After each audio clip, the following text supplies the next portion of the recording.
इस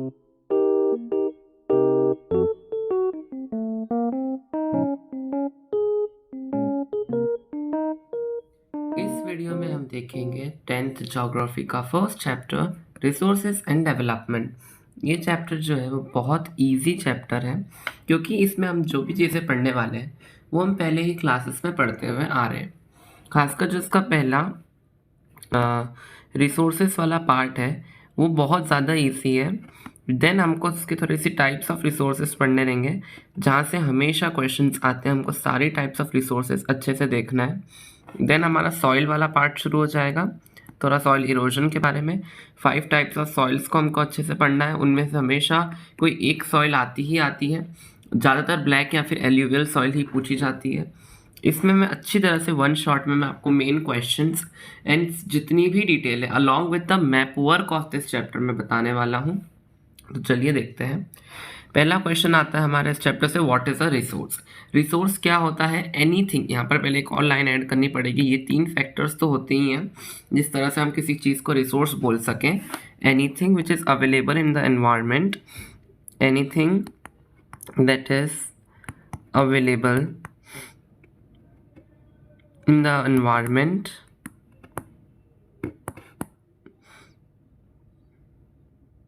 and then that is technologically accessible, economically feasible and culturally acceptable is termed as a resource which help the human beings is known as a resource।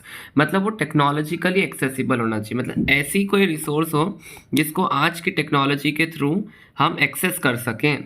Economically feasible यानी कि पैसे, यानी कि मतलब economics यानी कि पैसा, तो मतलब हमारी इकोनॉमिकली वो ठीक से हो, मतलब इकोनॉमिकली यानी थोड़ा सस्ता हो, चीप हो, ज़्यादा ओवर एक्सपेंसिव ना हो। कल्चरली एक्सेप्टेबल यानी ऐसी चीज़ जो सब लोग एक्सेप्ट कर सकें, किसी के कल्चर को अफेक्ट ना करे, सब लोग उसको एक्सेप्ट करके यूज़ कर सकें। ठीक है, ये 3 फैक्टर्स वो एक कोई भी रिसोर्स को इन 3 फैक्टर्स मतलब हाँ इन 3 फैक्टर्स पे खरा उतरना पड़ेगा। एंड वो अपने एनवायरनमेंट में मिलना चाहिए, एंड एनवायरनमेंट में तो मिले और ह्यूमन बींग्स का फ़ायदा भी करे। आगे देखते हैं, are resources free gifts of nature. क्या हमें जो ये रिसोर्सेज मिलती हैं ये नेचर का फ्री गिफ्ट है? नहीं, नेचर का फ्री गिफ्ट नहीं है हमको, मतलब ऐसे नहीं गिफ्ट में मिली जितना चाहे इस्तेमाल कर लो, ओवर यूज़ करते जा रहे हैं। नो, हमारा जो रिसोर्सेज है वो एक function of human resources are a function of human activities. Human beings themselves are essential components of resources. They transform materials available in the environment into resources and use them. तो ये जो resources हैं वो free gifts नहीं हैं, हम खुद human beings भी रिसोर्स हैं। ठीक है, हम इन रिसोर्सेज का यूज़ करते हैं, ह्यूमन बींग्स इन रिसोर्सेज का यूज़ करके नई नई टेक्नोलॉजीज और इंस्टीट्यूशंस बना लेते हैं। ठीक है, नई नई टेक्नोलॉजीज हम इन्हीं रिसोर्सेज को यूज़ करके बनाते हैं, यानी human beings itself are a resource. And हमको इस वाले में बताना है कि नहीं, वो फ्री गिफ्ट्स ऑफ नेचर नहीं, हमको ध्यान से यूज़ करना है। जितना चाहो अपने मन से यूज़ करेंगे तो रिसोर्सेज विल बी डिप्लीटेड। ठीक है, वो डिप्लीट होने लग जाएगी। रिसोर्सेज का जो चार्ट गिवन है हमारी बुक में वो ये है। Resources are classified into natural and human made. Natural में renewable and non renewable. Renewal यानी कंटिन्यूस और फ्लो, या फिर बायोलॉजिकल। नॉन रिन्यूएबल यानी रिसाइक्लेबल या फिर non recyclable. Human structures and institutions, quality and quantity. Biological में आती नेचुरल और वाइल्ड लाइफ। सी, इसमें मैं पहले आपको ढंग से मतलब थोड़ा बहुत बेसिक बता देता हूँ, क्योंकि ये जो है ये एक्चुअल फ्लो चार्ट नहीं है जो हमको इस चैप्टर में पढ़ना है। ये सिर्फ हमारी एक अंडरस्टैंडिंग के लिए गिवन है, ये मेन फ्लो चार्ट नहीं है। देखो, ये कह रहे नेचुरल जो है हमारा रिसोर्सेज नेचुरली रिन्यूएबल हो सकती है, नॉन रिन्यूएबल। रिन्यूएबल यानी कि जो वापस से आ सकती है, नॉन रिन्यूएबल जो वापस से एक बार मतलब ख़त्म हो गई तो वापस से रिन्यू नहीं कर सकते। जो वापस से आ सकती हैं वो कंटिन्यूस और फ्लो या फिर बायोलॉजिकल हो सकती है। यहाँ पर ज़्यादा आपको समझने वाली बात ही नहीं, क्योंकि ये कभी पूछा ही नहीं जाता। मेन जो चीज़ है वो पूछी जाती है क्लासिफिकेशन ऑफ रिसोर्सेज, ये वाला चार्ट। इसको देख के घबराइए मत, एक एक बेसिस को लेते जाएंगे और एक एक बेसिस से हम पूरा समझ लेंगे। क्या है पहला basis? Basis of origin. Origin यानी कैसी पाई, कहाँ से वो कैसी पाई जाती है, मतलब उसका स्ट्रक्चर कैसा है, वो कैसी रिसोर्स है। यानी कि बायोटिक हो सकती है या फिर ए बायोटिक, यानी कि वो बायोटिक मतलब हम सब कब से पढ़ते आ रहे हैं, लिविंग। बायोटिक यानी लिविंग और ए बायोटिक यानी कि नॉन लिविंग।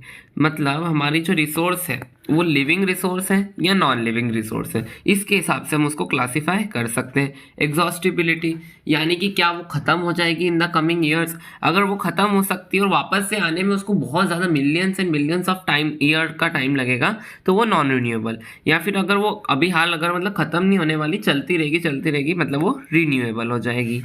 ओनरशिप यानी कि उस रिसोर्स को ओन कौन करता है, किसके पास है वो रिसोर्स, मतलब उसका ओनर कौन है उस रिसोर्स का। अगर वो रिसोर्स इंडिविजुअल होगी मतलब उसका ओनर एक इंडिविजुअल पर्सन होगा। अगर वो कम्युनिटी ओनर होगा मतलब कम्युनिटी उस रिसोर्स को ओन करती है। नेशनल यानी कि एक पर्टिकुलर कोई कंट्री है, उस कंट्री के अंदर जितनी भी रिसोर्स आएगी वो नेशनल रिसोर्स हो जाएगी। इंटरनेशनल यानी सारी कंट्रीज को हटाकर, जितनी भी कंट्रीज है उनकी रिसोर्सेज हटाने के बाद जो बाहर की जो रिसोर्सेज बचेगी वो इंटरनेशनल हो जाएगी। स्टेटस ऑफ डेवलपमेंट का ये मतलब है कि किस तरह से हम उस रिसोर्स को यूज कर रहे हैं, उसके हिसाब से भी रिसोर्सेज का क्लासिफिकेशन हो सकता है।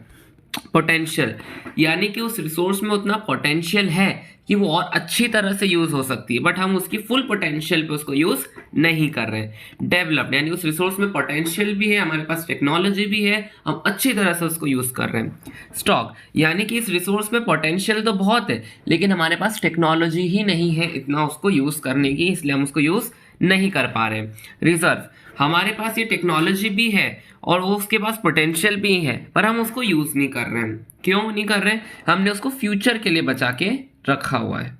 ठीक है, अब पहला on the basis of origin से स्टार्ट करते हैं।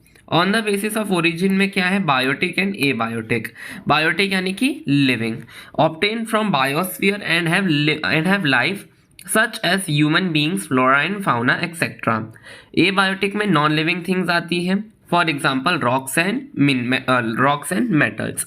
ठीक है, एग्जॉस्टिबिलिटी मैंने बता दिया खत्म होने वाली चीज है। ठीक है, रिन्यूएबल यानी जो खत्म नहीं होगी, रिप्रोड्यूस होती जाएगी। नॉन रिन्यूएबल यानी कि जो एक टाइम पे खत्म हो सकती है। रिन्यूएबल कैन बी रिन्यूड और रिप्रोड्यूस्ड बाय फिजिकल, केमिकल और मैकेनिकल प्रोसेसेस। नॉन रिन्यूएबल यानी कि जो बहुत लॉन्ग जियोलॉजिकल टाइम तक हमको वापस से नहीं मिलने वाली, वो रिसाइक्लेबल भी हो सकती है, नॉन रिसाइक्लेबल यानी कि रिसाइक्लेबल यानी मेटल्स भी अगर एक बार यूज होगा तो वापस आने में बहुत टाइम लगेगा, लेकिन मेटल्स को हम रिसाइकल कर सकते हैं। ठीक है, हम जैसे कि आयरन का कुछ बना के आयरन को रीमोल्ड करके कुछ और बना सकते हैं उसका। लेकिन फॉसिल फ्यूल्स नॉन रिसाइक्लेबल है, हमने एक बार यूज कर लिया, हमने तेल का इस्तेमाल कर लिया, तेल धुआं हो गया, वो वापस से यूज नहीं होने वाला। ठीक है, ओनरशिप देख लेते हैं कि कौन ने उसको ओन कर रखा है। इंडिविजुअल, अगर किसी एक ये रिसोर्स है, इसको किसी एक इंडिविजुअल इंसान ने ओन करके रखा है यानी कि वो एक इंडिविजुअल रिसोर्स बन जाएगी। Own by privately by individual, जैसे कि pond, pasture land, plantations etcetera. भाई आपका घर ही देख लो, घर हो गया, कार हो गया, और क्या हो सकता है हमारा क्या बोलते हैं, घर के बाहर का गार्डन हो गया, तो ये सब एक इंडिविजुअल ओन करते हैं। ठीक है, आपके घर का कोई वो हो गए मेन सदस्य, then he will be owning those resources, तो वो इंडिविजुअल रिसोर्सेज कहलाएगी, जैसे कि घर, फ्लैट, कार, कुछ भी बोल सकते हैं। कम्युनिटी ओन, अगर कोई स्पेसिफिक कम्युनिटी उस रिसोर्स को ओन कर रही है then it will be called community owned. जैसे कि सोसाइटी है, सोसाइटी का कोई पार्क है, तो सोसाइटी के जितने भी लोग हैं वो उस पार्क में जाकर खेल सकते हैं। ठीक है, तो सोसाइटी एक कम्युनिटी है, वो जो पार्क हो जाएगा वो कम्युनिटी रिसोर्स हो जाएगा क्योंकि पूरी कम्युनिटी उसको यूज कर रही है। These resources are accessible to all the members of the community, जैसे कि ग्रेजिंग ग्राउंड हो गया, बरियल ग्राउंड यानी कि जिसकी डेथ हो जाती है उसके बाद, डेथ होने के बाद जिसको वहां पर गाड़ते हैं, मतलब हाँ, जमीन में डालते हैं, मतलब जो समझना है। हाँ, फिर पब्लिक पार्क्स मैंने एग्जांपल दे ही दिया। नेशनल यानी कि फॉर एग्जांपल ये हमारी इंडिया है, हमारा इंडिया के अंदर जितनी भी रिसोर्सेस आएगी ना, ऐसे तो सारी की सारी जितनी भी इसमें रिसोर्सेस है हमारे इंडिया के अंदर, इतने पूरे एरिया में, वो सभी की सभी नेशनल रिसोर्स कहलाती है, जैसे कि road, canal, railway etcetera. International resources यानी कि इंडिया और बाकी कंट्रीज जो रिसोर्सेज ओन करती है उसके एक्सक्लूडेड एरिया, यानी कि वो फ्री ओशन। अब ओशन में तो कोई कंट्री है नहीं, यानी कि जो फ्री ओशन होता है वो इंटरनेशनल रिसोर्सेज होती है। ये इंटरनेशनल लोग इसको रेगुलेट करते हैं, इंटरनेशनल इंस्टीट्यूशंस इसको रेगुलेट करते हैं, यानी कि इसका परमिशन देते हैं यूज करने की, इसको संभालते हैं। ठीक है, एग्जाम्पल है ओशियनिक रिसोर्सेज। अब बहुत इंपॉर्टेंट चीज़ आपको समझना पड़ेगी, ये एक बहुत इंपॉर्टेंट कॉन्सेप्ट है, बहुत सारे बच्चों को इसमें कन्फ्यूजन रहता है। ये बहुत इंपॉर्टेंट कॉन्सेप्ट है, ध्यान से सुनना। जैसे कि ये देखो, ये हमारे इंडिया का यहाँ पे लैंड बाउंड्री खत्म हो रहा है, ठीक है। अब देखो, यहाँ से लेके 12 नॉटिकल माइल्स तक का ये जितना भी एरिया रहेगा ना, ये हमारी नेशनल रिसोर्सेज में आता है। 12 नॉटिकल माइल्स तक का पानी भी हमारे नेशनल रिसोर्स तक आता है, ठीक है। फिर 12 नॉटिकल माइल से 200 नॉटिकल माइल्स तक का हमारा एक्सक्लूसिव इकोनॉमिक जोन आता है। क्या आता है? Exclusive economic zone. इसमें भी हम पूरे इतने एरिया में भी हम हमारा यूज कर सकते हैं, लेकिन ये हमारा नेशनल रिसोर्स में नहीं आएगा, ये एक्सक्लूसिव इकोनॉमिक जोन में आएगा। फिर 200 नॉटिकल माइल्स के बाहर आ जाता है हमारा हाई सी, फ्री ओशन, ओपन ओशन, जो बोलना है बोलो, ये आ जाती है हमारी इंटरनेशनल रिसोर्सेज। समझ लो, ये इंडिया 12 नॉटिकल माइल्स तक का हमारा क्या आ रहा है? National resource. 200 नॉटिकल माइल्स तक का हमारा क्या आ रहा है? एक एक्सक्लूसिव इकोनॉमिक एरिया। फिर 200 के बाहर, यहां से बाहर हमारा इंटरनेशनल रिसोर्स चालू हो जाता है, ठीक है। ये बहुत अच्छा कॉन्सेप्ट था। डिड यू नो में देखते हैं, एक छोटा सा डिड यू नो है। India has got the right to mine manganese nodules from the bed of the ocean of the Indian Ocean from that area which lies beyond the exclusive economic zone. अब देखो, जैसे कि ये हमारा open ocean है, समझ रहे, India के बाहर का ओपन ओशन जो है, सॉरी रुको देखो, ये इंडिया 12 नॉटिकल माइल्स और एक्सक्लूसिव इकोनॉमिक जोन, ये हो क्या रहा है, एक second, India 12 nautical mile, exclusive economic zone, और ये बाहर का फ्री ओशन। अब फ्री ओशन में समझ लो, यहाँ पर हमको मैंगनीज का बहुत अच्छा डिपॉजिट मिल गया, तो हमारे इंडिया वाले लोगों ने क्या, मैंगनीज को यूज करने की परमिशन ले रखी एक इंटरनेशनल इंस्टीट्यूशन से। इंटरनेशनल इंस्टीट्यूशन जैसे कि यूएन जो होता है, वो उससे हमने परमिशन ली कि भाई देखो, ये जो है आप लोग भले इसको यूज़ करते हो, लेकिन हमारे बाहर है ना, हमको मैंगनीज मिल रहा है, हमको मैंगनीज यूज़ करना है, तो हम आपसे परमिशन लेना चाहते हैं। तो इंडिया को परमिशन मिल गई है बाहर के मैंगनीज को यूज़ करने की। अब स्टेटस ऑफ डेवलपमेंट, बहुत बच्चे कंफ्यूज रहते हैं, ध्यान समझना, ये बहुत ईजी है, फिर एक बार समझ आ जाएगा ना तो अच्छे से एक बार में आ जाता है ना, फिर तो हाँ हो जाएगा सब समझ। पोटेंशियल यानी कि जिस रिसोर्सेज में पोटेंशियल है बट हम उसकी फुल एक्सटेंट पे उसको यूज़ नहीं कर रहे। डेवलप यानी इसके पास पोटेंशियल भी, हमारे पास टेक्नोलॉजी भी बढ़िया फुल यूज़ कर रहे हैं इसका। स्टॉक यानी हमारे पास टेक्नोलॉजी ही नहीं, इसलिए यूज़ कर नहीं पा रहे। रिजर्व यानी कि हमारे पास उसकी टेक्नोलॉजी भी और उसके पास पोटेंशियल है बट हम उसको यूज़ ही नहीं कर रहे, पड़ा रखा है फ्यूचर के लिए। ये जो मैंने 4 लाइनें बोली ना, यही इनकी डिफाइन है। इसको आप एक बार में अच्छे से समझ लो, फिर आप खुद ही मन से डिफाइन बना लोगे। अभी मैंने मुंह से बोला, ये 4 हिंदी में बातें। पोटेंशियल यानी resources found in a region but not been have been utilised. जैसे कि सोलर और विंड एनर्जी गुजरात और राजस्थान में खूब है, लेकिन उनकी फुल एक्सटेंट पे हम यूज नहीं कर रहे। डेवलप्ड यानी कि बढ़िया तरीके से, resources which are surveyed and their quality and quantity has been estimated have been determined for utilisation. यानी कि इनकी पूरी अच्छी तरह से उसको सर्वे किया जाता है, इसकी क्वालिटी एंड क्वांटिटी को डिटरमाइन किया जाता है और फिर उसका यूटिलाइजेशन भी अच्छी तरह से किया जाता है। जैसे कि कोल एंड पेट्रोलियम का फुल धुआंधार यूज हो रहा है। स्टॉक यानी कि materials in environment that have potential to satisfy human needs but human being do not have an appropriate technology to access these. Example, hydrogen and oxygen in water can be rich source of energy. हमारा पानी है, हम उसको electrolysis करके तोड़ तो सकते हैं H और O में, लेकिन ये जो H और O में हम इसको तोड़ना है ना, उसकी परफेक्ट टेक्नोलॉजी हमारे पास अभी नहीं है। नहीं तो हाइड्रोजन को हम एनर्जी बनाने में और ऑक्सीजन का हम दूसरे कामों में यूज कर सकते हैं। Reserve, subset of stock these can be put into use with the help of existing technology know-how but their use have been not started। हमारे पास अच्छी तरह से है, हमारे पास पूरी है रिसोर्सेज, बट उनका हमने स्टार्ट ही नहीं करा यूटिलाइजेशन। हमारे पास नो हाउ यानी कि हमको पता है कि किस तरह से इसका यूज होगा बट हम उसको यूज नहीं कर रहे। जैसे कि river water for hydel energy, हम क्या बोलते हैं, ये रिवर, नदी के पानी को हम हाइडल एनर्जी के तौर पर यूज कर सकते हैं but we are not using them because we पता नहीं फ्यूचर यूज के लिए बचा के रखा है। अब डेवलपमेंट ऑफ रिसोर्स यानी कि अब हर जगह हर टाइप की रिसोर्स पाई नहीं जाती। फॉर एग्जांपल, ये कोई पर्टिकुलर एरिया है, यहाँ पे सारी वाटर, लैंड एंड सॉइल सारी रिसोर्सेज नहीं पाई जाएगी। यहाँ पे एक particular type of resource will be very abundant और कोई दूसरी रिसोर्स वहाँ पे लैक करेगी, ठीक है। Resources are vital for human survival as well as for maintaining the quality of life. Of course, human beings के survival के लिए resources are very important and quality of life के लिए भी. Human beings used resources indiscriminately, believing that they are free gifts of nature. बिल्कुल human beings क्या कर रहे हैं? Indiscriminately, बिल्कुल कि बिना किसी लिमिट के रिसोर्सेज का यूज कर रहे हैं. क्या सोचते हैं कि वो गिफ्ट है नेचर का, फ्री में मिल रहा है, फ्री का माल कौन नहीं छोड़ता. ठीक है, तो ह्यूमन बींग्स तो बिल्कुल नहीं छोड़ेंगे. तो अब इनडिस्क्रिमिनेट यूज का बिल्कुल 3 मार्क का सीधे सीधे क्वेश्चन आता है. Indiscriminate use of resources lead to the following problems. क्या प्रॉब्लम्स आती है इनडिस्क्रिमिनेट यूज ऑफ रिसोर्सेज के कारण? सीधे सीधे 3 पॉइंट लिखकर आना, 3 नंबर पक्के. Depletion of resources for satisfying the greed of few individual. लोगों की जो ग्रीड यानी कि लोगों की जो पाने की इच्छा जो होती है, लालच, उसको पूरा करने के लिए रिसोर्सेज को डिप्लीट होती जा रही है resources.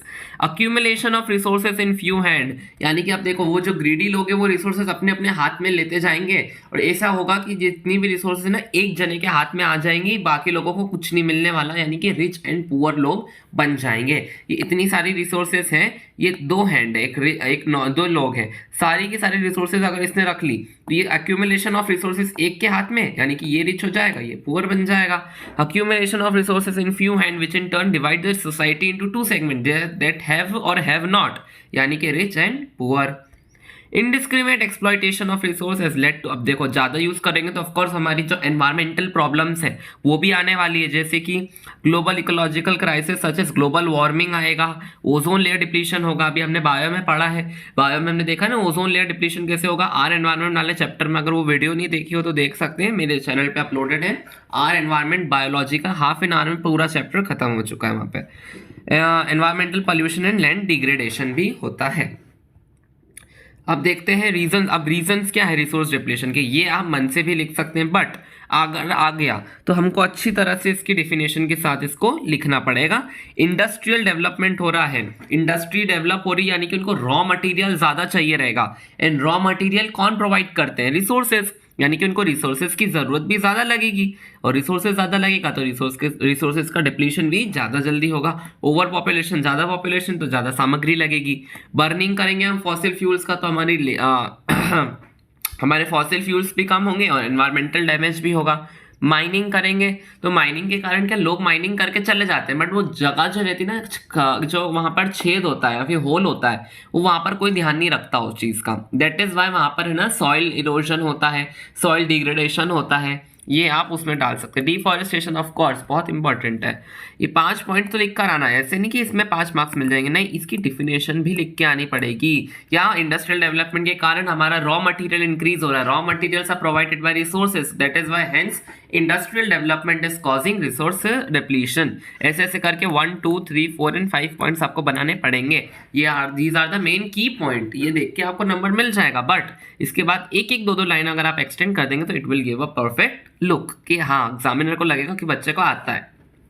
Hence, equitable distribution of resources has become essential for a sustained quality of life and global peace. If the present trend of resource depletion by a few individuals and countries continues, the future of our planet is in danger. अगर आप इसी तरह से हमारी resources को deplete करते जाएंगे तो हमारी कंट्री का फ्यूचर भाई डेंजर में है. Therefore, resource planning is essential for sustainable existence of all forms of life. इसी के कारण रिसोर्स प्लानिंग बहुत इंपॉर्टेंट है. रिसोर्सेज को किस तरह से यूज करना है उसका plan banana, that is called resource planning. इसके कारण ये बहुत जरूरी है ताकि हमारी रिसोर्सेज खत्म ना हो, बाद में भी चलती जाए. Sustainable existence is a component of sustainable development. Sustainable existence यानी कि पूरे तरह से हम ढंग से रह पाए, ये वाली जनरेशन भी और आने वाली जनरेशन भी. सस्टेनेबल डेवलपमेंट भाई हमने सोशल में भी पढ़ लिया, साइंस में भी पढ़ा है, आईटी में भी पढ़ा है, हर जगह हमारा सस्टेनेबल डेवलपमेंट आ जाता है. अच्छी तरह से 3 पॉइंट लिख कर आओ, सीधे 3 नंबर पक्के मिलने वाले. क्या है sustainable development? Development should take place without damaging the environment. सबसे इंपॉर्टेंट, हमारा जो डेवलपमेंट है वो एनवायरमेंट को डैमेज करे बगैर होना चाहिए. Second point, development in the present should not compromise with the needs of the future generation. यानी कि प्रेजेंट जनरेशन की नीड तो फुलफिल होनी चाहिए, लेकिन फ्यूचर जनरेशन की जितना भी रिसोर्स है ना वो बर्बाद नहीं होना चाहिए. प्रेजेंट जनरेशन का अच्छी तरह से मतलब प्रेजेंट जनरेशन को भी कमी महसूस ना हो, उसकी नीड कंप्लीट हो, पर इसकी नीड कंप्लीट करने के चक्कर में फ्यूचर जनरेशन की नीड्स या फिर फ्यूचर जनरेशन के रिसोर्सेज खराब नहीं करने हैं। They can be achieve through proper planning. अगर ये कैसे सस्टेनेबल डेवलपमेंट कैसे अचीव होगा, अगर एक प्रॉपर प्लानिंग करेंगे तभी अचीव होगा। इसलिए अब सस्टेनेबल डेवलपमेंट लाने के लिए रियो डी जेनेरियो अर्थ समिट 1992 हुई थी। इस समिट में क्या हुआ था, सीधे 5 नंबर का क्वेश्चन आ जाता है, अच्छी तरह से समझ लेना। यहाँ पे 4 पॉइंट्स लिखे हैं, कोई एक बड़े वाला उसको 2 में कन्वर्ट कर लेना। एंड देन उन्होंने क्या करा था, रियो डी जेनेरियो और समिट में एक एजेंडा 21 को एक्सेप्ट करा था, एजेंडा 21। ये भी सीधे सीधे क्वेश्चन पूछ लिया जाता है। इसी के बाद हम देखेंगे, देखो ये रहा एजेंडा 21। तो ये पहली इंटरनेशनल अर्थ समिट थी जो कहाँ हेल्ड हुई थी, बिल्कुल एमसीक्यू पूछ लिया जाता है, कहाँ पर हेल्ड हुई थी, रियो डी जेनेरियो ब्राजील में। ठीक है, यहाँ पर ये हेल्ड हुई थी, कब हुई थी, जून 1992 में हुई थी। वहां पर हुआ क्या था, 100 लोग आए। देखो इसी तरह से खुद ही प्रश्न बनाओ कि कहाँ पर हुई थी, रियो डी जेनेरियो ब्राजील में हुई थी, कब हुई थी, जून 1992 में हुई थी। वहां पर कौन कौन आए थे, 100 हेड आए थे स्टेट्स के, मोर देन 100 हेड आए थे स्टेट्स के। अब आता है क्यों हुई थी। अब समिट में क्या हुआ था, अर्जेंट प्रॉब्लम्स को चर्चा की गई थी जो हमारे socio economic development at the global level to protect the of environmental protection and socio economic development. Environment की प्रोटेक्शन के लिए जितनी भी हमारी चीज़ें, अभी जो खराब चीज़ें आ रही है, वो जितनी भी खराब चीज़ें बन रही है, हमारी पॉल्यूशन हो रहा है, इसके कारण एनवायरमेंट को नुकसान पहुंच रहा है। इसके कारण एनवायरमेंट को प्रोटेक्ट करने की चर्चा वहाँ पर चली, और तो और सोशियो इकोनॉमिक डेवलपमेंट की भी बातें वहाँ पर हो रही। ठीक है, अब ये सब तो हुआ,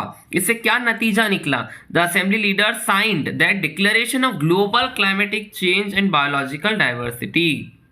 यानी कि पूरी ग्लोब में at the global level climatic change आ रहा है, एंड बायोलॉजिकल डाइवर्सिटी में भी अफेक्ट पड़ने वाला है। इसको बचाने के लिए वी विल एक्सेप्ट एजेंडा 21। काय के लिए, ताकि ग्लोबल सस्टेनेबल डेवलपमेंट आ सके, हर जगह लोग सस्टेनेबल डेवलपमेंट कर सकें। ठीक है, इस तरह से 5 क्वेश्चंस बनाओ, कहाँ पर हुई थी, कब हुई थी, कैसे हुई थी, क्यों हुई थी, और फिर उन्होंने क्या नतीजा लेकर आए। ठीक है, रियो डे जेनेरियो ब्राजील में हुई, जून 1992 पे हुई थी, 100 से ज़्यादा हेड के स्टेट्स आए थे, एनवायरमेंट की प्रोटेक्शन के लिए, सोशल इकोनॉमिक डेवलपमेंट के लिए ये बैठक बिठाई गई थी, और तो और इन लोगों ने एजेंडा 21 को साइन करा। और एजेंडा 21 को इसलिए साइन करा क्योंकि ये चाहते थे कि पूरी ग्लोबल लेवल पे सस्टेनेबल डेवलपमेंट आ सके। एजेंडा 21 पर आते हैं, declaration signed by world leaders in 1992 at United Nations Conference on Environment and Development, UNCED। इन लोगों ने यहाँ पर साइन किया था वर्ल्ड लीडर्स ने 1992। मैंने ऊपर ही बता दिया कहाँ पर हुई थी, हमारे अर्थ समिट में हुई थी। अर्थ समिट में भी किस ब्रांच ने, United national conference on environment and development, United Nations Conference on environment and development. इस तरह से याद कर लो, कहाँ पर हुई थी, रियो डी जेनेरियो। क्या एम था, अचीविंग ग्लोबल सस्टेनेबल डेवलपमेंट, ऊपर ही बता दिया ग्लोबल सस्टेनेबल डेवलपमेंट लाना है। ऑब्जेक्टिव क्या था, ताकि एनवायरमेंटल डैमेज जो हो रहा है उससे फाइट कर सकें, पॉवर्टी से फाइट कर सकें, disease through global cooperation and common interest, mutual needs and share responsibilities. यानी कि सब लोग अपना अपना कॉमन इंटरेस्ट, सभी लोग चाहते हैं कि हमारा एनवायरनमेंट सेफ हो, यानी कि कॉमन इंटरेस्ट की बात है ना, सभी लोग चाहते हैं कि एनवायरनमेंट सेफ रहे, तो इट्स अ कॉमन इंटरेस्ट। तो सब लोग अपने अपने साथ रिस्पॉन्सिबिलिटीज बांट लेंगे। मेजर ऑब्जेक्टिव क्या है कि अब सबके सब, जैसे कि इन्होंने तो एजेंडा 21 डाल दिया, अब जैसे कि फॉर एग्जांपल इंडिया है, वहां पर सस्टेनेबल डेवलपमेंट अलग तरीके से देखी जाएगी। अगर कोई अमेरिका है, वहां पर सस्टेनेबल डेवलपमेंट अलग तरीके से देखी जाएगी। तो every local government should draw its own local agenda 21। उनको वो क्या चाहते थे कि सब अपनी अपनी तरीके से एजेंडा 21 को लेकर आए। जैसे कि इंडिया है, वो उनका मेन प्रॉब्लम हो गया जैसे कि plastic and environmental pollution, air pollution, तो वो अपने अपने जो सबसे ज्यादा उनकी कंट्री में हो रहा है उस चीज पर ध्यान ले। अमेरिका हो गया, वहां पर शायद तक गार्बेज की फैसिलिटी वहाँ पर थोड़ा सा ठीक नहीं हुई। फॉर एग्जांपल, मुझे भी नहीं पता वहाँ पे क्या उनको क्या एनवायरमेंटल डिग्रेडेशन से सामना करना पड़ रहा है। फॉर एग्जांपल, उनका गार्बेज मैकेनिज्म अच्छा नहीं है, तो वो उस चीज़ पे ध्यान देंगे। कोई एक और कंट्री, कोई भी कंट्री जैसे उसमें वाटर पॉल्यूशन की दिक्कत है, तो वो वाटर पे ध्यान देगी। तो वो चाहते थे कि सब अपने अपने एजेंडा 21 बनाए और अपने अपने तरीके से अपनी कंट्री को सेव करें। अब आते हैं resource planning. Very important 5 marks का क्वेश्चन यहाँ पे पूछा जाता है कि रिसोर्स प्लानिंग क्या होती है। अभी तो मैंने बता दिया कि ग्लोबल सस्टेनेबल डेवलपमेंट के लिए हमको करनी पड़ेगी रिसोर्स प्लानिंग। रिसोर्स प्लानिंग कैसे करते हैं, 3 मार्क का क्वेश्चन आता है, ज़्यादा यहाँ से पूछा नहीं जाएगा।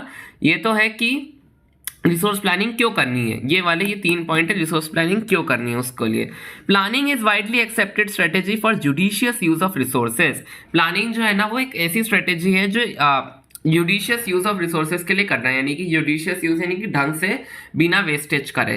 It has scope in a country like India which has enormous diversity in the availability of resources. India इतना डाइवर्स कंट्री है, यहाँ पे आपको हर टाइप के रिसोर्सेज मिल जाएंगे, इसलिए इंडिया में तो रिसोर्स प्लानिंग करना बहुत ज़रूरी है।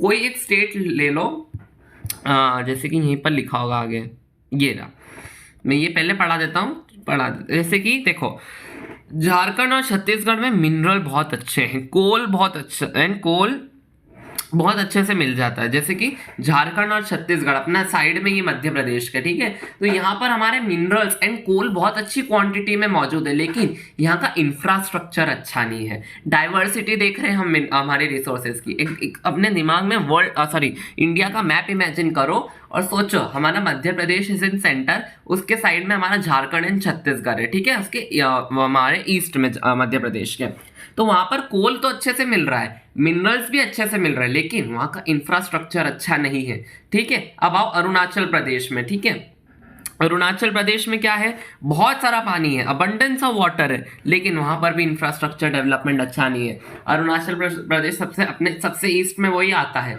अरुणाचल प्रदेश में ब्रह्मपुत्र आ रही है, ब्रह्मपुत्र का सबसे वाइडेस्ट पोर्शन अरुणाचल प्रदेश में आता है, पानी खूब है वहां पर, लेकिन वहां का इंफ्रास्ट्रक्चर ठीक नहीं है। राजस्थान में आ जाओ, वहां पे बहुत अच्छी सोलर एंड विंड एनर्जी, लेकिन वाटर रिसोर्सेज सबको पता है भाई राजस्थान, बट इतना अब नहीं है वाटर रिसोर्सेज का, अभी तो बहुत वाटर रिसोर्सेज आ गए, बट जो थार डेजर्ट वाला साइड है, ठीक है, अरावली हिल्स के पीछे वाला हिस्सा, वहां पर अभी विंड पहुंच नहीं पाती, वहां पर वाटर रिसोर्सेज की कमी है, बट वहां पर सोलर एंड विंड एनर्जी बहुत है। आगे आओ, लद्दाख। लद्दाख जो है रेस्ट ऑफ द कंट्री से आइसोलेटेड है, क्यों, सबको पता है, हिमालयास की वजह से। ये पूरी कंट्री है, ये लद्दाख है, उसके बीच में हमारे हिमालयास आ जाते, तो रेस्ट ऑफ द कंट्री से लद्दाख जो है हिमालयास के कारण आइसोलेटेड है। तो उसके पास ना बहुत अच्छा कल्चरल हेरिटेज है, पर वहाँ पर पानी की कमी आ गई है, क्योंकि वो रेस्ट ऑफ द कंट्री से भी अलग है और ठंडा वाला इलाका है, ठीक है, तो वहाँ का कल्चर बहुत अच्छा है, cultural resources, culture is also resource, वो बहुत अच्छा है, बट वहाँ पर जो है ना इंफ्रास्ट्रक्चर की भी कमी है, पानी की कमी है, इंफ्रास्ट्रक्चर की कमी है, और कुछ मिनरल्स की भी वहां पर कमी है। इसी के कारण रिसोर्स प्लानिंग जरूरी है। आपने देखा कि कहीं कहीं अच्छी चीजें मिल रही है, बट कहीं कहीं वहां पर वो चीजें, मतलब कुछ चीज की कमी भी है, ठीक है, कोई एक स्टेट है वहां पे 2 रिसोर्सेस मिल रही है और कुछ रिसोर्सेस की कमी है, तो वो कमी को पूरा करो, और जहां पे एक्स्ट्रा मिल रहा है वहां से डिराइव करो, यही रिसोर्स प्लानिंग कहलाता है। वहां पर जो एक्स्ट्रा चीजें मिल रही है वो वहां से ले लो, और जिस चीज की कमी हो उसको दे दो, यही तो रिसोर्स प्लानिंग कहलाता है। इसी के लिए ये 4 एग्जांपल दिए, एमसीक्यू में पूछ लिया जाता है, अच्छे से याद रखना। झारखंड एंड छत्तीसगढ़ में क्या, कोल अच्छे से मिलता है, लेकिन इंफ्रास्ट्रक्चर की कमी है। अरुणाचल प्रदेश में पानी खूब है, लेकिन क्या, वापस से इंफ्रास्ट्रक्चर की कमी है। राजस्थान में विंड एंड सोलर एनर्जी खूब है, लेकिन वाटर रिसोर्सेज की कमी है। लद्दाख जो है वो पूरी कंट्री से आइसोलेटेड है ऊपर, बट वहां पर क्या करते हैं, हमारे कल्चर का हेरिटेज, कल्चरल हेरिटेज बहुत है, पर वहां पर भी वापस पानी और थोड़ा अपना इंफ्रास्ट्रक्चर एंड मिनरल्स, इन 3 चीजों की कमी है, ठीक है। ऊपर आते हैं, ये बता दिया first and second point. Third point देखते हैं, there are regions which are rich in certain type of resources but are deficient in some other resources. जो मैं बोल रहा हूँ वही लिखा है, जो कुछ एरियाज हैं जहाँ पर कुछ रिसोर्सेज तो बहुत अच्छे से पाई जाती है, बट कुछ रिसोर्सेज वहां पर ढंग से नहीं पाई जाती। Does India need resource planning? If yes then why? क्या इंडिया को रिसोर्स प्लानिंग की जरूरत है? आपको क्या लगता है, हाँ कि ना? ऑफकोर्स हाँ, रिसोर्स प्लानिंग जरूरी है ताकि अच्छी तरह से रिसोर्सेज का वेल बैलेंस बना रह सके। तो अब व्हाई, क्यों जरूरी है? क्योंकि हमारे कुछ रीजन्स में अच्छे से रिसोर्स मौजूद है, लेकिन कुछ रीजन्स में मौजूद नहीं है। India has diversity in availability of resources. There are some regions which are self-sufficient in term of availability and there are some regions which have acute shortage of some vital resources. कुछ reason के पास बहुत अच्छे सारे resources हैं, but कुछ regions के पास नहीं है। वो एग्जाम्पल हमने अभी हाल देखा, ठीक है। तो अब क्या करना है, step of resource planning very important, सबसे इंपॉर्टेंट रिसोर्स प्लानिंग में यही क्वेश्चन पूछा जाएगा, what are the various steps that can be taken for resource planning. 3 point लिखकर आ जाना, एज इट इज नंबर मिलने वाले पक्के 3 नंबर, क्योंकि सेम टू सेम अगर आपको थोड़े बहुत वर्ड चेंज करने हो तो करो, नंबर मिलेंगे, बट अगर एज इट इज लिख देना तो 3 नंबर पक्के गारंटी से मिलने वाले। पहली स्टेप क्या है, अब देखो आप सोचो कि आपको रिसोर्स लेकर आ रही है किसी एक पर्टिकुलर एरिया की, आपको पता है कि ये कोई, मैंने आपको पीस ऑफ लैंड दे दिया, आपको बोल दिया यहाँ पर कोल मिलने वाला है, कोयला बहुत अच्छा है यहाँ पर रिसोर्सेज पे, आप इस रिसोर्स को यहाँ से निकालो। अब जैसे कि अभी ये पूरा इतना बड़ा लैंड है, अब ऐसा नहीं कि पूरी जगह ही कोल मिलने वाला है, ठीक है, ऐसा नहीं होने वाला, आपको देखना पड़ेगा कि कोल कहाँ पर मिलने वाला है। जैसे कभी कोल यहाँ पर मिल सकता है, यहाँ पे मिल सकता है, यहाँ पे, ये आपने कैसे पता चलेगा, आप आइडेंटिफाई करोगे, मैप बनाओगे, सर्वे करोगे कि कहाँ पर कोल मिल रहा है, कहाँ पर नहीं मिल रहा। तो ये आपकी पहली स्टेप होगी। क्या, जैसे आपको एक लैंड में से कोल निकालना है, आपकी पहली स्टेप होगी identification and inventory of resources. आप सर्वे करोगे, मैपिंग करोगे, रिसोर्स मिल कहाँ रही है, कहाँ नहीं मिल रही है, ठीक है। Identification and inventory of resources किसके द्वारा, by surveying, mapping and estimation of resources. Estimation लगाना, अनुमान लगाना कि कितना रिसोर्स कहां पर मिलने वाला है, ठीक है। आप समझ लो आपने बढ़िया तरीके से मैप बना लिया, सर्वे कर लिया, एस्टिमेशन कर लिया कि यहाँ, यहाँ और यहाँ, ये 3 स्पॉट्स जो है ना यहाँ पर कोल मिलने वाला है, ठीक है। ये आपकी फर्स्ट स्टेप डन। सेकंड देखो, अब प्लान बनाना पड़ेगा। अब प्लानिंग में तो करोगे कि यहाँ से कोल निकाले, ऐसे नहीं कुल्हाड़ी लेकर गए, कुल्हाड़ी नहीं, I think so what is it, shovel लेकर गए और शवल से खोदा कोल निकालने, नहीं, एक पर्टिकुलर टेक्नोलॉजी लगती है कोल निकालने में भी, मशीनरी लगेगी। तो एक प्लान बनाओगे आप, इस तरह से मुझे अपने कोल को निकालना है। तो सेकंड अपनी स्टेप हो जाएगी evolving a plan with appropriate technology, skill and institutional setup for implementing the plan, ठीक है। अगर आपको क्या कहते हैं, एक एप्रोप्रिएट टेक्नोलॉजी लगेगी, स्किल लगेगा, इंस्टीट्यूशंस यानी कि कोई बिल्डिंग सेटअप करनी पड़ेगी आपको, वहां फैक्ट्रीज बनानी पड़ेगी, जैसे कि फटाफट हमारा कोल निकल कर आएगा, फैक्ट्री में भेज के उसकी सफाई करके बेचने के लिए एकदम रेडी। थर्ड, हमारा ये रिसोर्स डेवलपमेंट प्लान्स को मैच करेंगे ओवरऑल नेशनल डेवलपमेंट प्लान्स। जैसे कि आपने 1 लाख रुपए लगा दिए पूरा रिसोर्सेस निकालने में, ठीक है। हमने फर्स्ट स्टेप क्या करी थी, मैपिंग, सर्वेइंग करी थी और हमने निकाला कि कहाँ पर हमारी रिसोर्सेस मिलने वाली है। सेकंड, हमने यहाँ से रिसोर्स निकाल भी ली। अब रिसोर्स निकालने में जो मशीनरी का खर्चा आया, टेक्नोलॉजी का खर्चा आया, वो 1 लाख रुपए का आया। अब समझो जितना हमारा कोल निकला वो 50,000 का निकला बस, तो 50,000 का लॉस हुआ कि नहीं। तो ऐसा नहीं करना है, तो ये हमको पहले ही सोच लेना चाहिए कि हम 1 लाख का खर्चा लगा रहे हैं तो एटलीस्ट 2 लाख का तो कोल निकले, 1 लाख का तो मुनाफा हो। इसलिए हमको ये सब, जब ये है हमारी थर्ड स्टेप, हमको ये मैच करना पड़ेगा resource development plan with the overall national development plan, ठीक है। अब इसकी इंपॉर्टेंस क्या है भाई, कितनी इंपॉर्टेंस है भाई, जहां पर रिसोर्सेस नहीं मिलने वाली वहां पर वो मिल जाएगी। It helps in identify the various resources present in different reasons for country of the country. हमको पता चल जाएगा कौन से कंट्री कौन से रीजन में क्या रिसोर्सेज मिलने वाली है। Help in the conservation of various non renewable resources, जो अलग अलग नॉन रिन्यूएबल रिसोर्सेज है ना, उनकी कंजर्वेशन करने में काम आने वाला है। Keeping track of remaining resources, भाई हमको पता तो चलता रहे कि कितनी रिसोर्सेज बची है। फोर्थ हमारा last, help in reducing wastage of resources, सबसे इंपॉर्टेंट हमारा रिसोर्सेज का वेस्टेज नहीं होगा। आते हैं आगे, India made efforts achieving the goals of resource planning right from the first 5-year plan. फिर second, for development of a region availability of resources is a necessary condition, presence of latest technology and institutions are necessary for the development. तो ये क्या कह रहे हैं, जैसे India आज़ाद हुआ था उसके फर्स्ट 5 ईयर के प्लान में ही हमारे इंडिया ने रिसोर्सेज पे वर्क करना शुरू कर दिया। अगर एक कंट्री को डेवलप होना है तो वहाँ पे रिसोर्सेज अच्छी तरह से मौजूद होनी चाहिए। अब आप दुबई का एग्जांपल ले लो, वहाँ पर कितने अच्छे से फॉसिल फ्यूल्स के रिसोर्सेज का अच्छा अच्छे क्वांटिटी में प्रेजेंट है, तो वहां पर अच्छी क्वांटिटी में वो प्रेजेंट है, दैट्स वाई वो कितना डेवलप हो गया। अगर आपको कोई कंट्री को डेवलप करना है वहां पर रिसोर्सेज अच्छे से मौजूद होनी चाहिए, और तो और आपकी एकदम लेटेस्ट टेक्नोलॉजी और इंस्टीट्यूशंस होने चाहिए ताकि आप उसको अच्छी तरह से यूज कर सके। Relationship between technology, resources and development बहुत इंपॉर्टेंट है। ये टेक्नोलॉजी, रिसोर्स और डेवलपमेंट में क्या रिलेशन है, हिंदी में समझा रहा हूं, समझो, फिर इंग्लिश में पढ़ के बताऊंगा और उसको भी समझा दूंगा, ठीक है। टेक्नोलॉजी, रिसोर्स और डेवलपमेंट, मेरे पास कोई रिसोर्स है, कोयला, कोयला मान लो, कोयले के रिसोर्सेस हैं एक पर्टिकुलर एरिया में, मुझे टेक्नोलॉजी की जरूरत पड़ेगी उस कोयले के रिसोर्स को निकालने के लिए। अब मैं ऐसे कुल्हाड़ी शवल लेके जाके खोद के निकाल लेंगे, उसमें टाइम ज्यादा लगेगा एंड पूरे एक्सटेंट पे रिसोर्स नहीं आ पाएगी। बट अगर मेरे पास टेक्नोलॉजी होगी, एप्रोप्रिएट टेक्नोलॉजी होगी, तो मैं उस कोयले की रिसोर्स को अच्छी तरह से एक्सट्रैक्ट कर पाऊंगा। फिर अगर मेरे पास कोयले की रिसोर्स आ गई तो मैं उसको बेच पाऊंगा, दूसरी कंट्रीज में बेच पाऊंगा, ठीक है, उसको फिर सेल करके, एक्सपोर्ट करके मैं कमाऊंगा पैसे, यानी कि मेरी कंट्री होगी develop.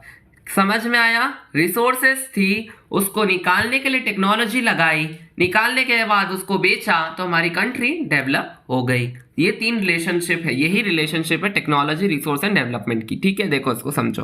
The availability of resource also require corresponding technology and institution for development. एक अगर आपके पास रिसोर्स है बट आपको उसकी टेक्नोलॉजी भी जरूरी होगी, उस मतलब आपके पास कोई रिसोर्स है तो आपके पास एक करस्पॉन्डिंग टेक्नोलॉजी होनी चाहिए, काय के लिए? डेवलपमेंट करने के लिए।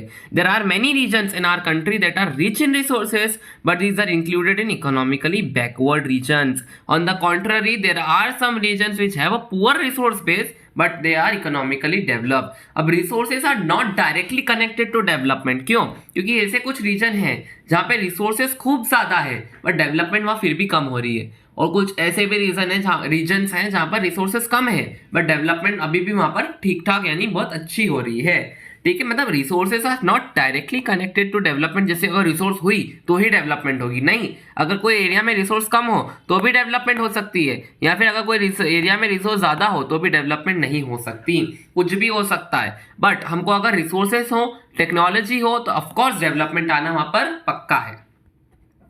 आगे देखते हैं, ये क्या आ गया? कॉलोनाइजेशन एंड रिसोर्सेज, बहुत इंपॉर्टेंट। अब आप सभी को पता है ब्रिटिशर आए थे इंडिया, लेकर चले गए सारे रिसोर्सेज, वही इस वाले पार्ट में है। कॉलोनाइजेशन एंड रिसोर्सेज में फिर क्या फर्क पड़ा? Main attraction for foreign invaders क्या था? Colonies with rich resources. Main जो अट्रैक्शन था, इंडिया को सोने की चिड़िया कहा जाता था। That's why all the people were attracted to come and visit India. सब लोग तभी इंडिया आना चाहते थे। Higher level of technological development of the colonizing countries help them to exploit resources of other region and establish their supremacy over the colonies। अब वो जब England था, उनकी जो टेक्नोलॉजी थी वो ज़्यादा थी, उनके पास गन वेपन्स थे अच्छे वाले, उनकी टेक्नोलॉजी अच्छी थी, तो उनके पास एक एडवांटेज था हमारी रिसोर्सेज लेकर जाने का और हम पर सुप्रीमेसी दिखाने का। Thus, resources can contribute to development only when they are accompanied by appropriate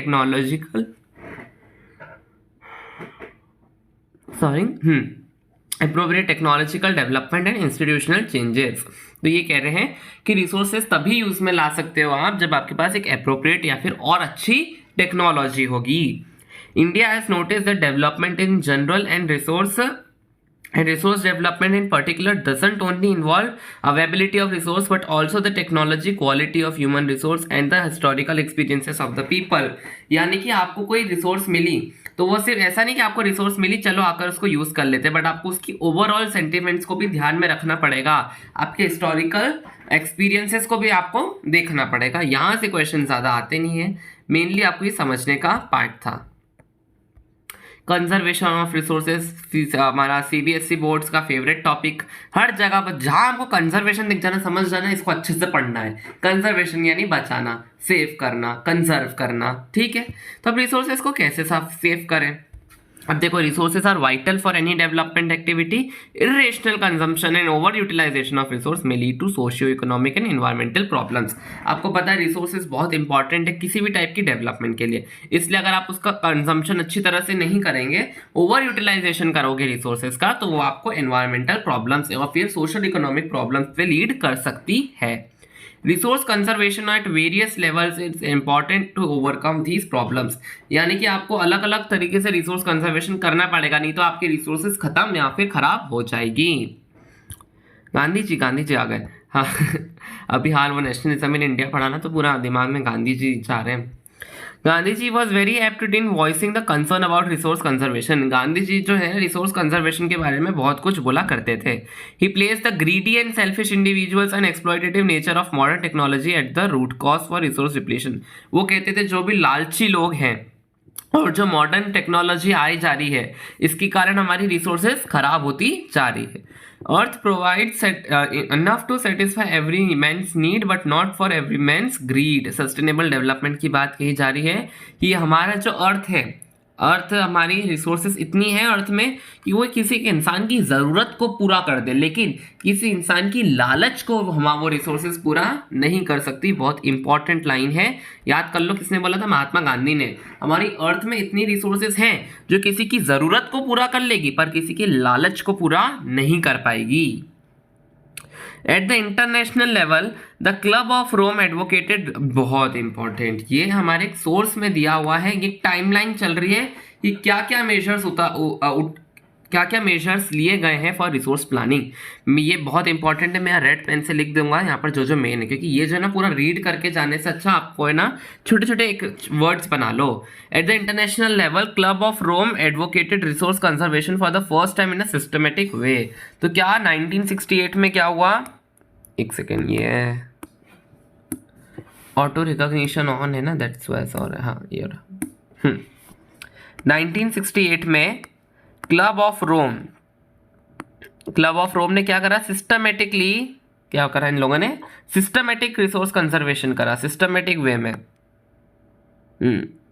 इस तरह से आप भी छोटे छोटे वे बना लिया करो लर्न करने के लिए, सिस्टमेटिक वे में इन्होंने करा। फिर 1974 में Gandhian philosophy was presented again by Schumacher in his book Small is Beautiful. तो फिर 1974 में क्या हुआ? गांधी जी की फिलॉसफी को प्रिंट करा गया, गांधीयन फिलॉसफी को प्रिंट करा हमारे स्कूमेचर ने इन कौन सी बुक में? Small is beautiful. ठीक है, आगे देखते हैं क्या हुआ। फिर हमारा ब्रुडेंटन लैंड कमीशन रिपोर्ट जो 1987 में इंट्रोड्यूस क्या करी थी उसने? सस्टेनेबल डेवलपमेंट को इंट्रोड्यूस कराया गया था। And the advocated is a means for a resource conservation which was later published in a book called Our Common Future. तो 1987 में एक रिपोर्ट यानी कि ब्रुडेंटन लैंड कमीशन रिपोर्ट में, ब्रुडेंटन लैंड कमीशन रिपोर्ट में चर्चा की गई थी, कमीशन रिपोर्ट में चर्चा की गई थी हमारी सस्टेनेबल डेवलपमेंट की, जो later Our Common Future book में पब्लिश हुआ था, आर कॉमन फ्यूचर में। फिर आगे देखते हैं हमारा, फिर उसके बाद हमारे रियो डी जेनेरियो हुई 1992 में, हम सभी को पता है अर्थ समिट, ठीक है, जो हमारा ब्राज़ील में हुआ था। ये टाइमलाइन आपको याद रखनी है, वेरियस मेजर्स जो लिए गए हमारे सस्टेनेबल डेवलपमेंट को लाने के लिए। क्या 1968 में क्लब ऑफ रोम में बात की गई थी सस्टेनेबल डेवलपमेंट की, एक सिस्टमेटिक वे में उसको शुरू करा। 1974 में गांधी की फिलॉसफी को स्कूमेचर ने अपनी बुक में डाला स्मॉल इज ब्यूटीफुल में। 1987 में ब्रुडेंटन लैंड कमीशन रिपोर्ट लिखी गई जो सस्टेनेबल डेवलपमेंट के बारे में थी। रिपोर्ट इतनी अच्छी थी कि आर कॉमन फ्यूचर बुक में भी उसको शामिल करा गया। 1922 में सबको पता है अर्थ समिट हुई और हमारा एजेंडा 21 अडॉप्ट किया गया।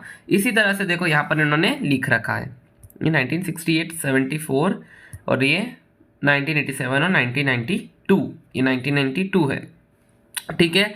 इस तरह से यहाँ पर ये लिखा हुआ, जो मैंने ऊपर लिखा ना स्टेप्स लिख दिए यहाँ पर इस तरह से। लैंड रिसोर्सेज भी इतना ही इंपॉर्टेंट है। लैंड रिसोर्सेज यानी कि हमारे इंडिया में कौन कौन से टाइप ऑफ लैंड आता है। 43% हमारा जो इंडिया का लैंड है ना वो प्लेन्स है। प्लेन्स क्या होते हैं? वो एग्रीकल्चर एंड इंडस्ट्री के लिए बहुत अच्छा काम करते हैं। Plain are the, it doesn't mean कि प्लेन यानी कि प्लेन इलाका। प्लेन क्यों कब बनते? जब हिमालय फॉर्म हुए थे तो हमारा एक डिप्रेशन बन गया था, और डिप्रेशन फिर लेटर ऑल फिल हो गया था, हमने पढ़ा है क्लास 9 में। वो फिल होने के कारण वो बहुत अच्छी तरह से रिसोर्सेज बहुत अच्छी मिलती है वहाँ पर। वहाँ का जो एग्रीकल्चर, वहाँ की सॉइल बहुत फर्टाइल होती है, तो प्लेन में वहाँ पर ज़्यादातर लोग भी रहते हैं ताकि, क्योंकि वहाँ पे इंडस्ट्रीज भी होती है, एग्रीकल्चर भी अच्छी तरह से हो पाता है। अब 30% हमारे इंडिया में हिमालयन माउंटेन्स हैं। माउंटेन्स क्या प्रोवाइड करते हैं? रिवर्स को, रिवर जो पेरिनियल रिवर्स है, water and sites for tourism and ecological aspect. 27% हमारे इंडिया में प्लेट्यूज है। प्लेट्यूज को क्या मिनरल बैंक्स बोला जाता है? बैंक्स यानी कि वहाँ पर बहुत सारे मिनरल्स पाए जाते हैं, फॉसिल फ्यूल्स पाए जाते हैं और फॉरेस्ट भी पाए जाते हैं। ये पोर्शन याद रख लेना, 43% प्लेन, 30% माउंटेन एंड 27% हमारे प्लेट्यूज।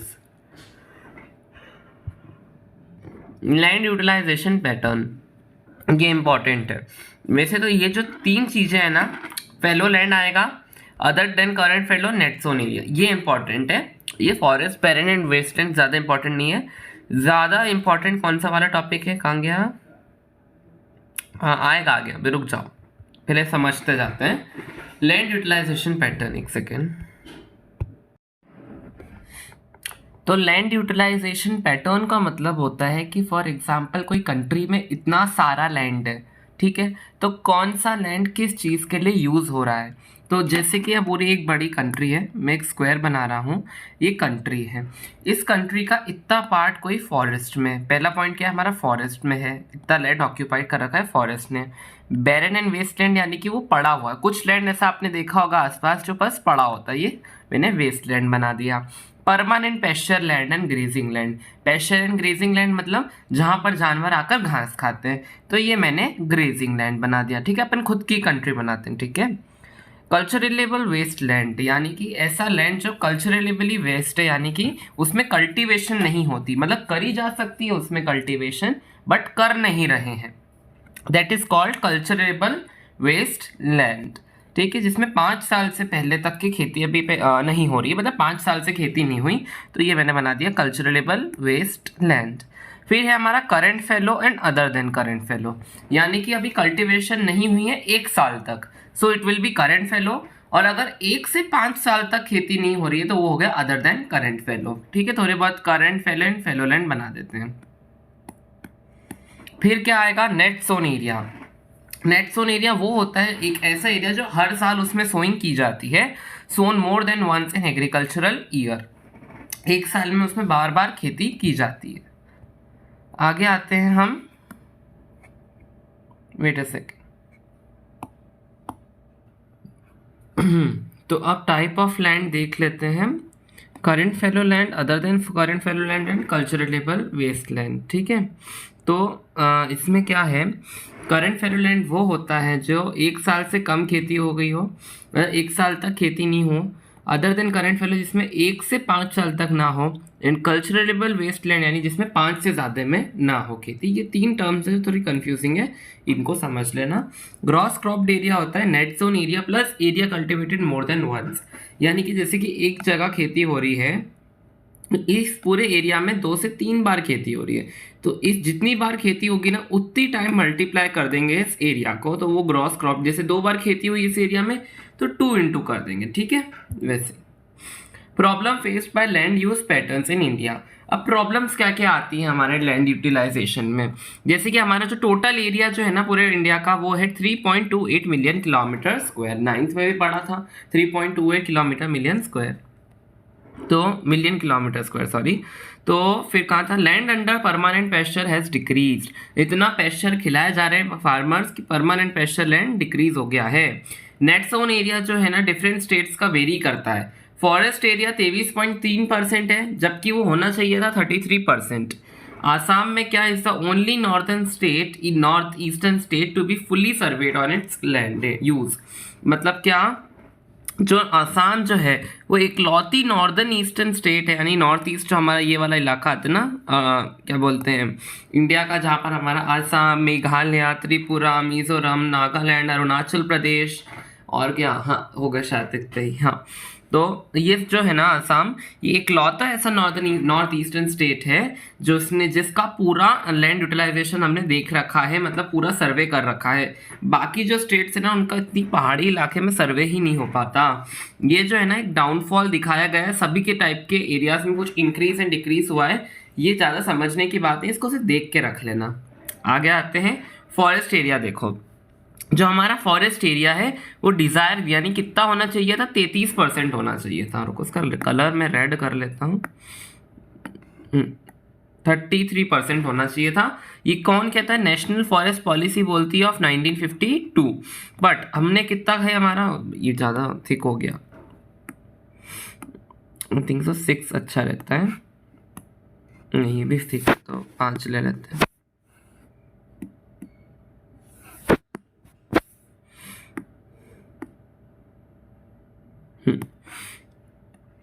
ये सही है। तो हम कहाँ थे,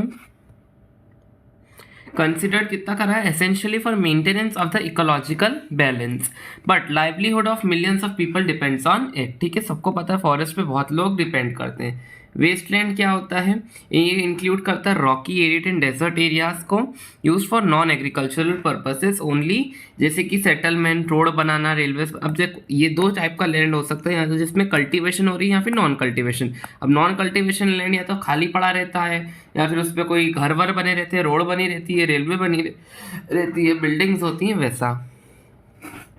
अब causes and areas of land degradation, कहाँ कहाँ लैंड डिग्रेडेशन हो रहा है, किस वजह से, बहुत बार एमसीक्यू में पूछा गया है। ये इतना अच्छे तरीके से यहाँ पे चार्ट बना है, इसको अच्छी तरह से हमको क्या करना है, लर्न करना है। देख लेते हैं mining and quarrying. Mining and quarrying करने के कारण कहाँ कहाँ का लैंड खराब हुआ है, झारखंड का, छत्तीसगढ़ का, मध्य प्रदेश का एंड उड़ीसा का, सब पास पास में है। एक इंडिया, रफली इंडिया बना देता हूँ यहाँ पे।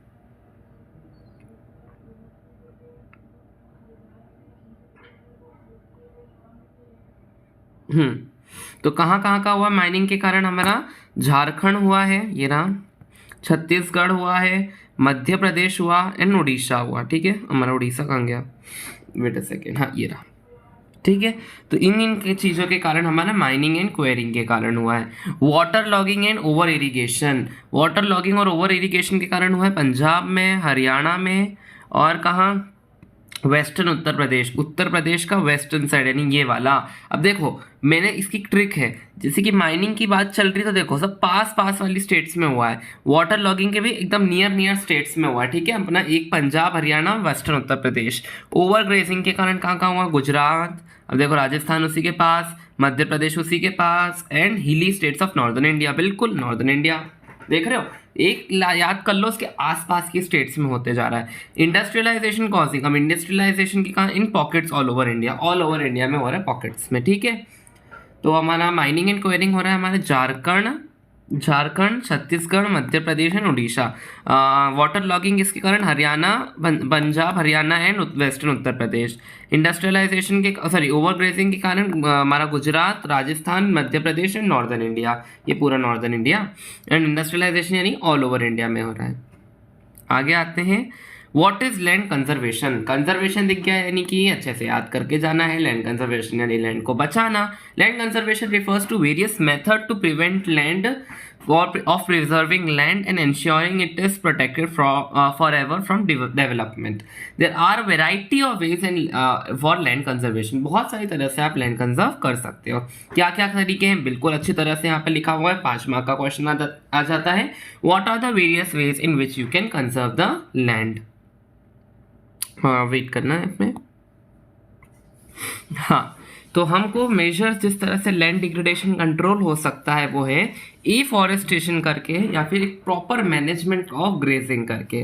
प्लांटिंग शेल्टर बेल्ट यानी कि देखो ये एक तरीके से एग्रीकल्चरल लैंड हो गया ये, उसके आसपास हम एक शेल्टर का पूरा एक ऐसे शेल्टर बेल्ट बना देते हैं। ये शेल्टर बेल्ट कैसे बनते हैं, हम क्या अलग अलग पेड़ों को यहाँ पर उगा देते हैं जिनकी ब्रांचेस होती है ना बहुत ज़्यादा हाईली ब्रांच्ड होते हैं, तो उनकी ब्रांचेस एक दूसरे में मिलकर एक दीवार बना लेती है। जैसे कि देखो ये एक पेड़, ये दूसरा पेड़, इनकी इतनी ज़्यादा ब्रांचेस होती हैं कि ये एक दूसरे के डिस्टेंस को ऐसे जोड़कर पूरे किसी दीवार बना लेते हैं। तो ऐसी दीवारें बन जाती है जिससे बाहर का कोई फॉरेन पार्टिकल या डस्ट या स्मोक हमारे एग्रीकल्चरल लैंड में नहीं आ पाता, जिससे लैंड डिग्रेडेशन कम होता है। Stabilisation of sand dunes and growing by growing thorny bushes. Sand dunes को स्टेबलाइज करो भाई, क्योंकि अगर सैंड ड्यून स्टेबलाइज नहीं हो तो उड़ के सैंड हमारे एग्रीकल्चरल लैंड में आ सकती है। प्रॉपर मैनेजमेंट करना वेस्ट लैंड का। कंट्रोलिंग ऑफ माइनिंग एक्टिविटीज़ को कंट्रोल करना। Proper discharge and disposal of industrial effluents and waste. ठीक है, नेक्स्ट ये रहे हमारे शेल्टर बेल्ट। देखो एग्रीकल्चरल फील्ड है, उसके आसपास ये शेल्टर बेल्ट होगा, एग्रीकल्चरल फील्ड शेल्टर बेल्ट। और ये है हमारा थॉर्नी बुशेस उगा दिए गए हैं ताकि स्टेबलाइज हो सके हमारे सैंड ड्यून्स। अब soil as a resource, soil के बारे में जानना है। Soil is the most important renewable natural resource. Medium, अब क्या करता है सॉइल, एक ऐसा मीडियम है जिसमें प्लांट्स ग्रो हो सके and different type of living organisms on the earth को ये सपोर्ट करता है। ये बहुत मिलियंस ऑफ ईयर्स लगाता है फॉर्म होने में, फ्यू सेंटीमीटर होता है डेप्थ में। Various natural forces like change in temperature, action of running water, wind and glaciers activities of decomposers etcetera contribute to the formation of soil. Soil कैसे form होता है? नेचुरल फोर्सेस के कारण। कौन कौन सी natural forces? Temperature, water, wind, glaciers, decomposers की activities etcetera. Consist काय के बना होता है ये? ऑर्गेनिक एंड इनऑर्गेनिक मैटर का। मेथड्स ऑफ सॉइल कंजर्वेशन, जहाँ कंजर्वेशन लग जाए यानी कि इंपॉर्टेंट है। देख लेते हैं मेथड्स। ह्यूमन, देखो कॉजेज कौन किससे कहो, उसको कंजर्वेशन करना क्यों है? क्योंकि अगर कंजर्वेशन नहीं करी तो सॉइल इरोजन हो जाएगा। सॉइल इरोजन बचपन से पढ़ते आ रहे, टॉप लेयर ऑफ सॉइल का उड़ जाना यानी कि सॉइल इरोजन कहलाता है। सॉइल इरोजन क्यों होता है? ह्यूमन फैक्टर और नेचुरल फैक्टर्स के कारण। ह्यूमन फैक्टर के अंदर आता है अगर ह्यूमन ज़्यादा डिफॉरेस्टेशन करा रहे हैं, ओवर ग्रेजिंग करवा रहे हैं, माइनिंग ज़्यादा हो रही है तो सॉइल इरोजन होगा। नेचुरल फैक्टर यानी कि अगर विंड ज़्यादा तेजी से चल रही है, पानी के कारण फ्लड आ जाता है, उसके कारण भी सॉइल इरोजन होता है। तो इसे कंजर्व कैसे करा जाए? सॉइल इरोजन, रुको 2 मिनट। सॉइल इरोजन किस किस तरह से होता है? गलीज में हो सकता है एंड हमारा कौन सा? शीट इरोजन, गली इरोजन एंड विंड इरोजन। ये रहा गलीज इंपॉर्टेंट है इसलिए इसको अलग से बताया गया है। The running water cuts through the clayey soils and make deep channels called gully. अब क्या देखो, एक चैनल बना लिया, पानी क्या रोज समझ लो हमेशा यहाँ से गुजर रहा होगा, तो पानी ने खुद का एक चैनल बना लिया, कट कर लिया सॉइल को, तो सॉइल को कट करा, सॉइल इरोजन करा और गली बना ली खुद की। गली आप समझ में आता है ना सबको। The land becomes unfit for, काय के लिए? Unfit for cultivation and is known as a bad land. In the Chambal basin such lands are called ravines. तो ये जो लैंड बना लेता है ना पानी, उसको रवीन्स बोला जाता है। जो लोग माइनक्राफ्ट खेलते होंगे उनको पता है रवीन्स जो होती है, बड़े बड़े होल्स या डिपार्चर होते हैं सॉइल्स के अंदर, जिसके अंदर हमको वेरियस मिनरल्स भी मिल सकते हैं, क्योंकि वो रवीन्स डीप होती हैं। बट जो पानी बनाता है वो रवीन्स पतली होती हैं। जिन लोगों को उससे याद रखना है रख लेना, because it's a good way to remember things. Type of soil erosion होते हैं 3 टाइप के, विंड, शीट एंड गली। गली तो मैंने बता दिया, रनिंग वाटर कट कर देता है क्लेई सॉइल को और डीप चैनल बना लेता है, called gullies. This make land unfit for cultivation. Sheet erosion देख लो, जब अक्खी शीट उड़ जाती है पानी के बहाव से या फिर हवा के बहाव से, तो वो कहलाती है sheet erosion. Water flowing down over a large area causes the top soil to be washed away. पूरी अक्खी पानी की सॉइल की शीट उड़ गई पानी के कारण, उसको कहते हैं soil sheet erosion. Sorry, wind erosion भाई, विंड चलती रहती है, सॉइल उसके कारण उड़ गई, सॉइल वापस हो जाता है, फिर वहां पे विंड इरोजन। देखो फोटो में अच्छे से दिख रहा है। आते हैं नेक्स्ट पे, एक सेकेंड में क्या ज़्यादा आगे बढ़िए। हाँ, इसको थोड़ा साइड कर देते हैं, ये बहुत लंबा है। हाँ, कंजर्वेटिव प्रैक्टिसेस। कंजर्वेशन के लिए क्या करें? कॉन्टोर प्लोइंग करो, स्ट्रिप क्रॉपिंग करो, शेल्टर वेल्स बनाओ एंड टेरेस फार्मिंग करो। 4 पॉइंट सबसे इंपॉर्टेंट है, 1 मार्क में भी पूछ लिया जाता है। कॉन्टोर प्लोइंग होता है जैसे कि अगर आपको ऐसे हिल पे फ्लो कर रहे हो, ठीक है, ये 3D हिल, तो ऐसे कॉन्टोर बनाए जाते हैं ताकि जो पानी अगर मैं यहाँ दे रहा हूँ वो स्लिप ना हो, जैसे इतने इकट्ठे इलाके मेरे। Flowing along the contour lines can decelerate the flow of water down the slopes. ठीक है। स्ट्रिप क्रॉपिंग सबको पता है भाई, क्रॉप्स को ऐसे स्ट्रिप्स में लगाओ, अलग अलग अल्टरनेट क्रॉप्स लगाओ। Larger field can be divided into strips. Strips of grass are left to grow between the crops. This breaks up the force of the wind. Shelter belt सबको पता है, शेल्टर बेल्ट ऊपर बढ़ा दिया, वापस बताने की जरूरत नहीं। टेरेस फार्मिंग भी आपको पता है, बड़े बड़े से स्लोप्स को कट कर देते हैं टेरेस के फॉर्म में ताकि हमारा सॉइल इरोजन ना हो। मेथड्स देखो, कॉन्टोर फ्लोइंग दिख गया आपको, इस तरह से कॉन्टोर फ्लोइंग की जाती है। स्ट्रिप क्रॉपिंग इस तरह से की जाती है। टेरेस फार्मिंग इस तरह से। शेल्टर बेल्ट्स बता दिए। आगे आते हैं, बहुत अच्छी तरीके से यहाँ पर सारी definition with example and sub division दिया हुआ है। ये बहुत ही, ये देखो, ये 4 चीज़ें 1 2 3 एंड 4, और ये जो 4 चीज़ें आपने अगर ढंग से पढ़ ली ना भाई, यहाँ से सारे क्वेश्चंस आते हैं। सबसे इंपॉर्टेंट पार्ट है चैप्टर का biotic, living element, abiotic, non living element, example के साथ। एग्जॉस्टिबिलिटी के क्या, रिन्यूएबल, नॉन रिन्यूएबल, मैं फटाफट बताता जाता हूँ। रिन्यूएबल यानी कि वो रीग्रो कर सकती, नॉन रिन्यूएबल यानी कि वो एक ही बार यूज की जा सकती है। ओनरशिप में 4, individual, community, national, international. Individual own करता है, कम्युनिटी ओन करती है, नेशनल जो नेशन को बिलोंग करता है, इंटरनेशनल इंस्टीट्यूट्स को जो बिलोंग करता है वो इंटरनेशनल। अगला एग्जाम्पल देख लेना भाई लोग। स्टेटस ऑफ डेवलपमेंट, पोटेंशियल, जिसके पास पोटेंशियल है बट हम यूज नहीं करते। डेवलप यानी इसके पास पोटेंशियल भी है, टेक्नोलॉजी भी हम यूज करते हैं। स्टॉक, उससे हमारे पास टेक्नोलॉजी इसलिए यूज ही नहीं कर सकते। रिजर्व, हमारे पास टेक्नोलॉजी पर इच्छा ही नहीं है यूज करने की, इसलिए यूज नहीं हो रहा। आगे आते हैं, बहुत ज़्यादा इम्पॉर्टेंट ये चीज़ आ गई है। सारी जो सॉइलें हैं हमारे इस चैप्टर की, कितनी, 5 है ना, हाँ। Alluvial, black, yellow, black, red, sorry 6 sorry alluvial, black, red and yellow, and हमारी आगे कहाँ गई, हाँ, लेटराइट, एरिड एंड फॉरेस्ट। ये 6 सॉइल हैं। इन 6 सॉइल्स में से कोई ना कोई एक सॉइल पक्का पूछने वाला है बोर्ड एग्जामिनेशन। तो 6 सॉइल्स को हमको अच्छी तरह से करना है लर्न, ठीक है। इसी के साथ हमारा मैप वर्क आता है इस चैप्टर में, ये वाला, जिसमें अलग अलग सॉइल जो है ना वो हमको मार्क करने के लिए पूछा जा सकता है, या फिर स्टेट पूछ लेगा कोई, कौन सी स्टेट में वाली सॉइल मिलती है, ठीक है। चलो, अब सॉइल है एल्यूवियल सॉइल, कौन सी स्टेट में मिलती है, पंजाब में, हरियाणा में, उत्तर प्रदेश एंड बिहार में।